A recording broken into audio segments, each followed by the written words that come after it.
ఏ రకంగా అంటే స్వర్గ నివాసినాం చెప్పాడా స్వర్గ నివాసినాం ఇంద్రాదీనాం సహస్రాక్షత్వాది తథా స్వప్రదృశ అపూర్వ అయం ధర్మ.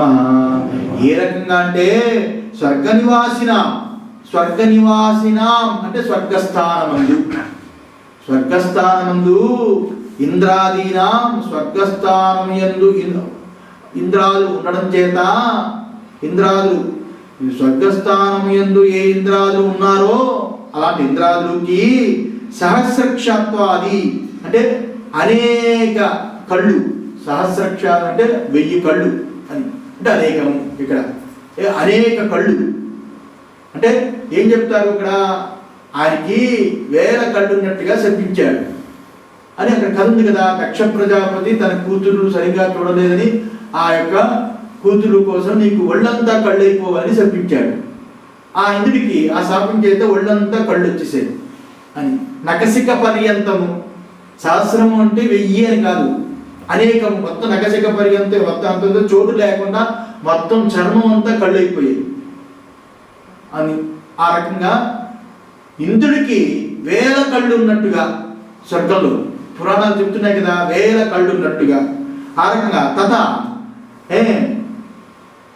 ఆ రకంగానే ఇంద్రుడికి ఏ రకంగా 1000 కళ్ళు ఉన్నట్టు ఏ రకంగా అనుకుంటున్నామో ఆ రకంగానే స్వప్నదృశ అపూర్వ అయం ధర్మ. స్వప్న దృశ్యము యొక్క అపూర్వం ఏదైతే ఉన్నదో అది స్వప్న ధర్మమై ఉన్నది, దాని ధర్మమై ఉన్నది. స్వప్నదృశ అపూర్వ అయం ధర్మ. దీని ధర్మము స్వప్న దృశ్యము ఆ రకంగా ఉండడము దాని ధర్మమై ఉన్నది అని. ఎందువల్లంటే ఆ లోకంలో స్వర్గాది లోకంలో 1000 కళ్ళు నకసిక పర్యంతము కళ్ళతో ఉండడం అనేది మనం ఊహించగలమా? ఏమైనా ఊహించగలమా? ఈ జాగ్రత్తలో ఎప్పుడైనా చూసాం ఈ ప్రపంచంలో? అసలు ఊహాతీతం కదా, ఆశ్చర్యకరమైన విషయం కదా. అలాంటి ఆశ్చర్యకరమైన విషయము ఆ స్వర్గస్థానంలో ఉన్నవారికి అది ఎంత నిజమో, అలాగే స్వప్నస్థానంలో ఉన్నవారికి ఇది అంతే నిజం.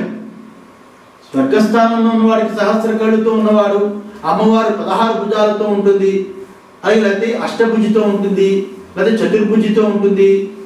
ఆ రకంగా ఆ యొక్క మహావిష్ణువుకి ఎన్ని చేతులు ఉన్నాయి కదా. అఘోరుడు, వామనుడు ఇత్యాది శివుడికి 5 ముఖాలు ఉన్నాయి, బ్రహ్మదేవుడికి 4 ముఖాలు ఉన్నాయి. ఇవన్నీ చెప్తారు కదా. ఆ స్థానంలో ఆ స్వర్గాది స్థానంలో ఉన్న దేవతలకి అవి ఎంతవరకు ఆ స్థానంలో ఎంత నిజము, అక్కడ ఆ స్థానాన్ని బట్టి ఆ స్థానకుడికి ఎంత సత్యము, అదే స్వప్న స్థానములో ఉన్నప్పుడు స్వప్నములో కలగడము అంత సత్యమై ఉన్నది అని. సత్యమై ఉన్నది. నా స్వతసిద్ధ ద్రష్టు స్వరూపవత్. అందులో స్వతసిద్ధం కాదు, ద్రష్టు యొక్క స్వరూపము. ఇది చూచేవాడికి స్వతసిద్ధము కాదు, స్థానం యొక్క స్వతసిద్ధం. స్థానం యొక్క స్వతసిద్ధమే కానీ చూచేవాడి యొక్క స్వతసిద్ధము కాదు. ఆ స్థానం అలాంటిది, స్థానం ఎలా ఉందో అలా చూడాలి అని అర్థం. చూచేవాడు దృష్టిలోపం కాదు, స్థానం ఎలా ఉందో అలాగా అక్కడ చూస్తున్నాడు అని. ద్రష్టు స్వరూపవత్ అని. ఇలా చూచువాడికి ఉన్న సత్యత్వము దృశ్యానికి లేదు. చూచువాడికి ఉన్న సత్యత్వము దృశ్యమునకు లేదు.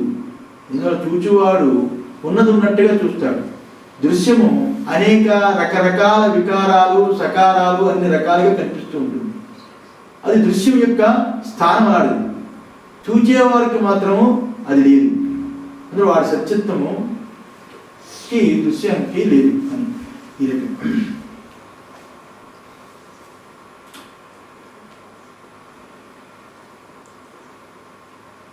ఇక్కడ చూసేవాడి యొక్క స్వరూపము ఏదైతే ఉందో ఆ రకమైన నిత్యత్వము జాగ్రత్తకి లేదు, స్వప్నానికి లేదు అని అర్థం ఒకటి.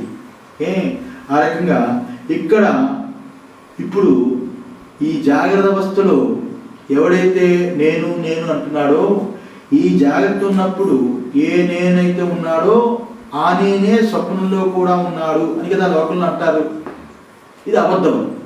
ఎందుకంటే ఈ అబద్ధం చేతనే ఈ జాగ్రత్తలో ఉన్న ఈ నేనే స్వప్నములో కూడా ఉన్నాడు అని ఈ రకమైన ఊహ చేత, ఎందుకంటే ఈ నేను ఇక్కడితో ఆగిపోదు.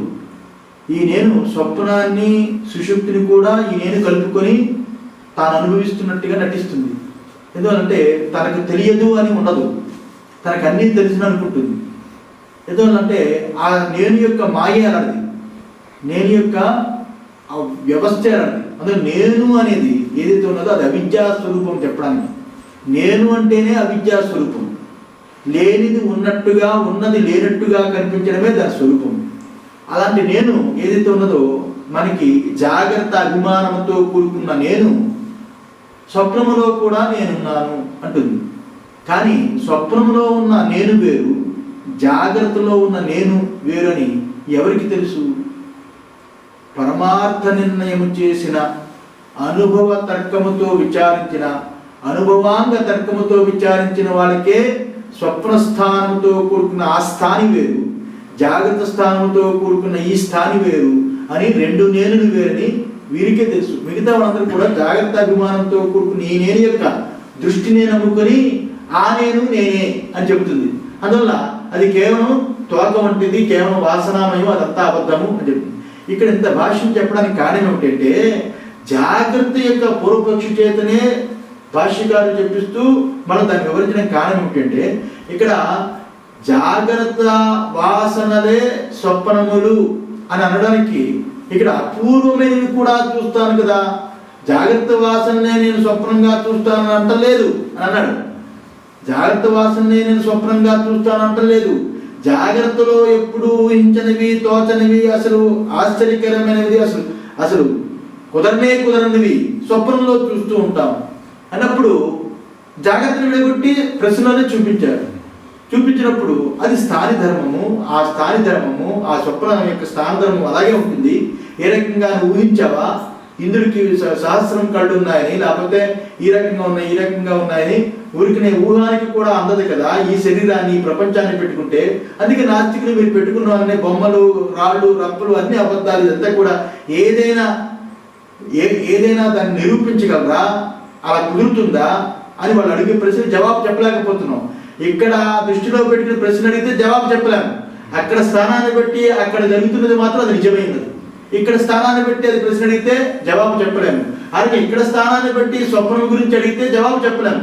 జవాబు చెప్పలేము కదా అని మిథ్యని చెప్పలేము. జవాబు చెప్పలేము కదా అని మిథ్యని చెప్పలేము. చూసే శవకాలంలో అది సత్యమై తోస్తున్నది, ఆశ్చర్యకరమైనప్పటికీ అని ఈ రకంగా. అందువల్ల అక్కడ ఆ నేను ఆదేశము అంటే స్వప్నంలో ఆ నేను ఆదేశము, ఈ జాగ్రత్తలో ఈ నేను ఈ దేశము అని స్థానం. దేశం అంటే స్థానము, స్థాని అంటే నేను. ఈ నేను ఈ దేశము, ఆ నేను ఆ దేశము, ఇవన్నీ ఈ రెండు కూడా వేరువేరుగా ఉన్నాయి అని చెప్పడం. ఇక్కడ ఈ రెండు వేరువేరుగా ఉన్నాయని చెప్పడం.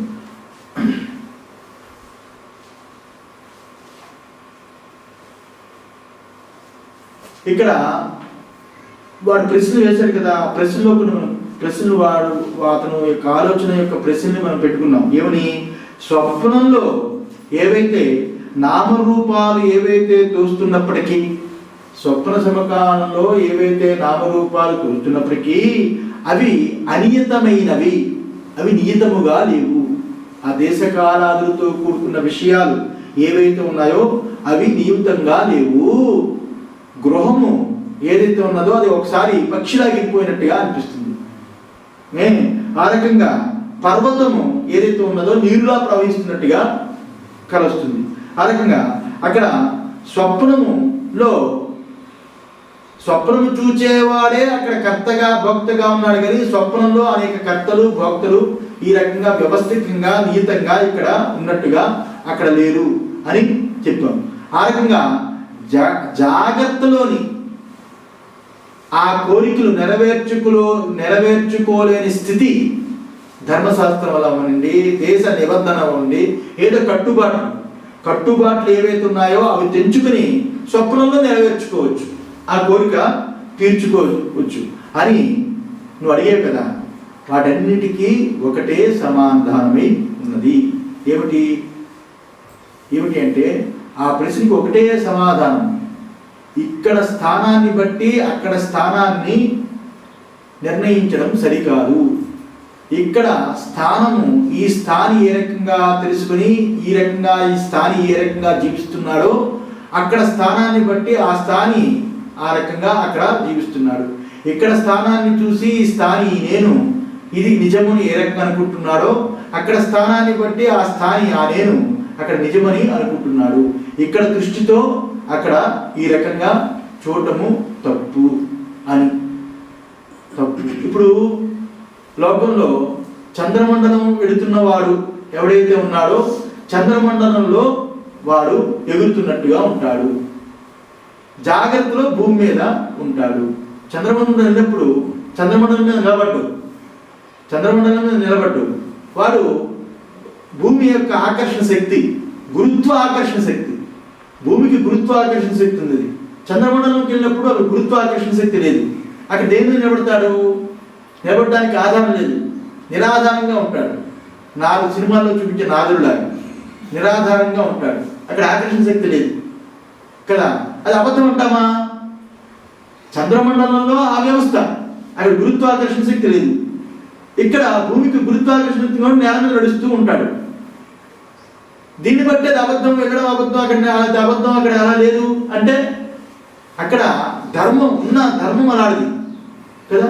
అందులో దేని ధర్మము ఆ రకంగా ఉంటుంది. అందువల్ల ఈ ఇంద్రుడి ఈ కళ్ళు ఏ రకంగా అక్కడ ఆ స్థాన ధర్మమై ఉన్నదో ఆ రకంగా స్వప్నము యొక్క స్థాన ధర్మము ఆ రకంగా ఉన్నది.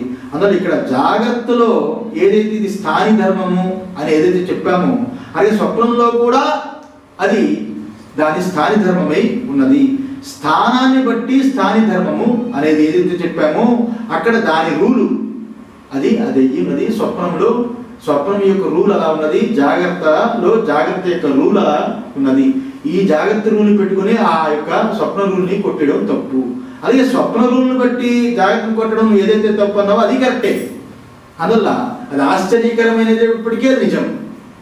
ఇది ఏదైతే కనిపిస్తుందో ఇది నిజం అని చెప్తున్నాడు. స్వప్నము ఇప్పుడు ఏదైతే అనుభవంలో పెట్టుకుని చూస్తున్నప్పుడు స్వప్నము అనుభవించినప్పుడు ఇది స్వప్నము అని అనుకోము. స్వప్నము అనుభవిస్తున్నప్పుడు ఇది స్వప్నము అని అనుకోము కదా. అది స్వప్నము అనుకోము, ఆ సమకాలంలో జాగ్రత్తనే అనుకుంటాము. ఎందుకంటే ఆ నేను జాగ్రత్తనే చూస్తున్నది. ఇప్పుడు స్వప్నము అనుకున్నప్పుడు స్వప్నము అనుకోము అన్నప్పుడు అక్కడ ఒక్కటి మాత్రం గుర్తుంచుకోవాలి. మైక్ నేను చూస్తున్నాను, సెల్ చూస్తున్నాను, పేపర్ చూస్తున్నాను, ఇది చూస్తున్నాను. ఇవి చూస్తున్నప్పుడు నేను ఇంద్రియాలు పెట్టుకుని చూస్తున్నాను. స్వప్నము కళ చూస్తున్నప్పుడు, స్వప్నము సుషుప్తి ఈ జాగ్రత్తలో మనం విచారిస్తున్నప్పుడు ఏ ఇంద్రియాన్ని పెట్టుకుని విచారిస్తున్నాము? స్వప్నాన్ని విచారిస్తున్నాము. స్వప్నాన్ని విచారిస్తున్నప్పుడు ఇక్కడ ఇంద్రియాలు స్వప్నం విచారిస్తున్న సమయంలో స్వప్నము అంటే స్వప్నం ఒక మాట, నోటి మాటే ఉంటుంది. అక్కడ స్వప్నము అన్నప్పుడు స్వప్నంలో ఉన్న ప్రపంచము, ఆ దృశ్యాలు ఆ రకంగా పల్చగా తెలియబడతాయి. ఇక్కడ నేను తెలుసుకోవాలి అంటే సెల్ తెలుసుకోవాలన్నా, మైక్ తెలుసుకోవాలంటే నేనుకు ఆధారంగా దేహం ఉండాలి, దేహానికి ఇంద్రియాలు ఉండాలి, ఇంద్రియాలకి విషయమే కల్పించాలి. ఇంత అయితే కానీ ప్రపంచం జాగ్రత్త అని తెలియదు. ఇది జాగ్రత్త అని తెలియదు. జాగ్రత్తలో స్వప్నాన్ని విచారిస్తున్నాము అంటే అక్కడ ఏ ఇంద్రియాలు పెట్టుకునే విచారిస్తున్నాము? ఇక్కడ నేనుకి ఇవన్నీ ఉంటే కానీ విచారించలేదు. ఇక్కడ ఈ స్వప్నం గురించి విచారిస్తున్నంతసేపు మనం అవునవును అంటున్నాం. మీరు గుర్తించని విషయం ఏమిటి అంటే, దానితో విచారిస్తున్న గుర్తించని విషయం ఏమిటి అంటే ఈ నేనుతో ఇప్పుడు విచారించటం లేదు. ఈ నేనుతో విచారించటం లేదు. అనుభవాన్ని పెట్టుకుని స్వప్నాన్ని విచారిస్తున్నాము. అంతేగాని ఈ నేనుతో అక్కడ స్వప్నాన్ని విచారించినప్పుడు విచారించడం అనేది విచారించినప్పుడు కాదు, అసలు విచారించడమే కుదరదు. అనుభవం చేతనే స్వప్నము చెప్తాము. అలాగే నేను హాయిగా నిద్రపోయాను, అక్కడ ఏమీ తెలియదు అనేది అనుభవంతో చెప్తాము. అంతేగాని ఇక్కడ నేనుకి అక్కడ స్వప్నం గురించి తెలియదు, ఇక్కడ నేనుకి అక్కడ సుషుప్తి గురించి తెలియదు. అయితే స్వప్నం గురించి అనుభవాన్ని పెట్టుకుని స్వప్నాన్ని గురించి చెప్తుంటే ఈ నేను మధ్యలో దూరి నాకు తెలుసు అది వాసన, నా వాసన, నా వాసన, నా వాసన అని అక్కడ ఆరోపిస్తూ ఉంటుంది. నాకు తెలుసు ఆ వాసన, మధ్య మధ్యలో అది అక్కడ అనుభవాన్ని పొగుడుతూ ఉంటుంది. ఆ నాకు తెలుసు, నాకు తెలుసు, నా వాసన అంటుంది. కానీ అనుభవాన్ని పెట్టుకుని చూసినప్పుడు నేనుతో స్వప్నాన్ని చూడబడి స్వప్న విచారం దేనితో చేస్తున్నాము అంటే అనుభవంతో విచారిస్తున్నాము. అలాగే సుషుప్తి విచారం కూడా అనుభవంతో విచారించాలి. స్వప్నాన్ని కూడా అనుభవంతో విచారిస్తున్నాము కదా, స్వప్నాన్ని అనుభవంతో విచారిస్తున్నాము. జాగ్రత్త నేనుతో విచారిస్తున్నాము, అది వచ్చిన ప్రమాదం. జాగ్రత్త నేనుతో విచారిస్తున్నాం, ఇది అక్కడ లేదు, ఇది ఇలా ఉంది, అది అలా లేదు అని ఈ జాగ్రత్తలో నేనుతో విచారిస్తున్నాం కాబట్టి ఆ స్వప్నాన్ని అబద్ధం అంటున్నాం. కానీ నిజానికి జాగ్రత్త కూడా అనుభవంతో పెట్టుకుని విచారించాలి అంటే స్వప్నం అంటే ఏంటో తెలియాలి. అనుభవంతో పెట్టుకుని విచారించిన నేను స్వప్నాన్ని చూడలేదు, నేను స్వప్నంలో లేదు, నేను స్వప్నానికి వెళ్ళలేదు, నేను స్వప్నం గురించి తెలియదు, నేను స్వప్నాన్ని చూడలేదు, చూసే అదృష్టం దానికి లేదు. ఎందుకంటే నేను ఇక్కడి వరకే పరిమితం. ఇదే దాని గది, ఇదే దానికి వైశాల్యం. ఈ జాగ్రత్త భద్రత్వంతో కూడుకుని ఈ నేనున్నది. స్వప్నం ఆ నేనుతో కూడుకున్న దాన్ని, ఆ స్వప్నం అంతా చూచేవాడు చూస్తున్నది ఎవరైతే ఉన్నారో అది అనుభవ స్వరూపమే ఉన్నది. అనుభవంతో స్వప్నాన్ని విచారిస్తున్నాం. అందువల్ల అక్కడ స్థానము అక్కడ స్థాని అలాంటిది, ఇక్కడ స్థానము ఇక్కడ స్థానము ఇలాంటిది అని ఈ రకంగా చెప్తున్నాం. ఇది తెలియక చాలామంది ఈ జాగ్రత్త ప్రపంచంలో ఉన్న ఈ వాసనలు పెట్టుకొని ఈ నేనుతో ఎవరైతే ఈ రోజుల్లో మేధావులు అనుకుంటున్నారో, శాస్త్రజ్ఞులు అనుకుంటున్నారో, మానసిక శాస్త్రజ్ఞులు ఎవరైతే అనుకుంటున్నారో, వాళ్ళకి భౌతికవేత్తలు ఎవరైతే అనుకుంటున్నారో అలాంటి వాళ్ళకి తెలియక ఈ జాగ్రత్తలో ఉన్న నేనుతోటే కొట్టిపారేస్తున్నారు స్వప్నాన్ని. కానీ మనం ఆ రకంగా జాగ్రత్తలో ఉన్న నేనుతో స్వప్నాన్ని కొట్టడం లేదు, అనుభవం అనే దానితో స్వప్నాన్ని చూసి జాగ్రత్తను కొడుతున్నాం. అందుకనే వైద్య ప్రకరణం ప్రారంభంలోనే స్వప్నాన్ని పట్టుకుంటూ మొదటి కార్యక్రమం ప్రారంభమైంది. అంటే అనుభవంతో కూడుకుని ఆ స్వప్నాన్ని చూస్తూ ఆ స్వప్నంతో జాగ్రత్తను మించి చేయడానికి తీసుకొచ్చింది. కానీ లోకల్లో అందరూ కూడా ఈ జాగ్రత్తలో ఉన్న నేను పెట్టుకుని స్వప్నాన్ని కొట్టడానికి చూస్తున్నారు. నిజంగా ఈ జాగ్రత్త నేనుకి స్వప్నం యొక్క అనుభవమే లేదనే విషయం వాళ్ళకి తెలియదు. అనుభవాన్ని నొక్కేస్తున్నది నేననేది పై స్థాయితో చెప్పేస్తున్నది. ఇది సరి అనేది కాదు అనేది తెలుసుకుంటే స్థానము రెండు వేరు అని తెలుస్తుంది. ఈ రకంగా దీనికి నెక్స్ట్ తాన్ ఏవం ప్రకారాన్ అపూర్వాన్ స్వచిత్త వికల్పాన్ అయం స్థానీయః స్వప్నదృక్కు స్వప్నస్థానం గత్వా ప్రేక్షతే. తాన్ ఏవం ప్రకారాన్ అపూర్వాన్ స్వచిత్త వికల్పాన్ అయం స్థానీయః స్వప్నదృక్కు స్వప్నస్థానం గత్వా ప్రేక్షతే. తాన్ ఏవం ఈ రకంగా ఈ విధంగా ఈ ప్రకారంగా అపూర్వాన్ని స్వచిత్త వికల్పాన్ తన చిత్త వికల్పము యందు ఉన్న, తన చిత్తమనే వికల్పము యందు ఉన్న ఏదైతే ఉన్నదో అపూర్వము అంతా కూడా అయం స్థానీయః ఈ స్థాని యొక్క స్వప్నదృక్ స్వప్నస్థానం గత్వా ప్రేక్షతే. ఇక్కడ స్వప్నం యొక్క స్వప్నస్థానానికి వెళ్ళి చూస్తున్నారు అని. అంటే ఇక్కడ దానికి నాలుగవ ప్రకరణం 64వ కారిక ఏదైతే ఉన్నదో అందులో అగాధ శాంతి ప్రకరణంలో ఈ రకంగా చెప్పబడింది. స్వప్నదృక్కు చిత్త దృశ్యాంతే నా విద్యంతే తతః పృథక్ తథా తదృశ్యం ఏ వేదం స్వప్నదృక్కు చిత్తం ఇష్యతే. అంటే స్వప్నదృక్కు చిత్త దృశ్యాంతే నా విద్యంతే తథా పృథక్. స్వప్న చిత్తము ఏదైతే ఉందో స్వప్నం చిత్తం ద్వారా ఏదైతే ప్రతీతమైనదో, స్వప్నం యొక్క చిత్తం అంటే ఇక్కడ మనస్సు, ఇక్కడ స్వప్న సమకాలంలో స్వప్నం యొక్క మనస్సు ద్వారా ఏదైతే ప్రతీతమైందో ఆ జీవులందరూ, ఆ ప్రతీతమే, ఆ కనిపిస్తున్న జీవులందరూ ఆ చిత్తము కంట వేరు కాదు. నా పృథక్ స్వప్న సమకాలంలో స్వప్న మనస్సు ద్వారా ఏ జీవరాశులైతే కనిపిస్తున్నారో ఆ జీవరాశులందరూ ఆ మనసు కంట వేరు కాదు. అంటే అక్కడే ఆ మనసుకి అక్కడే వాళ్ళు కనిపిస్తూ ఉంటారు.